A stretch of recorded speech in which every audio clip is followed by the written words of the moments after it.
Good morning, Year 9. This is a video for your lesson today, Tuesday the 14th of July. Obviously a slightly different setting to normal. I am in the sixth form office over in Upper School, just next to the Octagon, because I'm in school all of this week. So there is no Zoom lesson today because of the meetings I'm needing to do in school this week. However, this isn't just some stopgap lesson, and that would be fine if it was. This isn't just some practice lesson.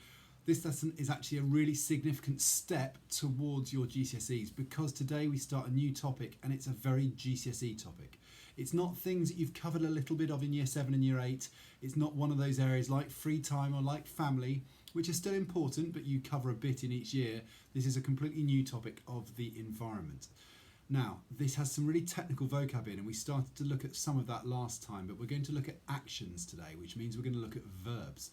We're going to see them in the infinitive, but we'll build towards those gradually. So to start off with, I've got you a couple of adverts. They are real Spanish adverts that I took from Spanish magazines probably about 8 or 9 years ago. I really want to highlight to you the thing I've said over and over again. This isn't Spanish. This is a school, a really good school, that tries to teach you the best things that we can. But Spanish is a real life, living, moving thing. It changes as language needs to adapt. So it's really important for me that you understand that Spanish is more than just room 92 in the classroom that we work in. So I want you to have a look at this authentic Spanish resource and see if you can pick out some key bits of information. Then you're going to work your way through a range of different exercises. Of course, I'm going to start with the dice game because, you know, I wouldn't want to disappoint you.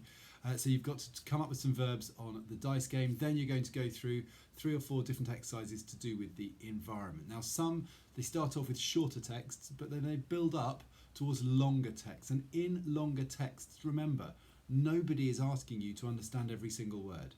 I'm simply saying, can you try and get a handle on that text? Look for cognates. Use your context, use your common sense, and if needs be, have a guess. And you're going to try and go through and pick out some key bits of vocab.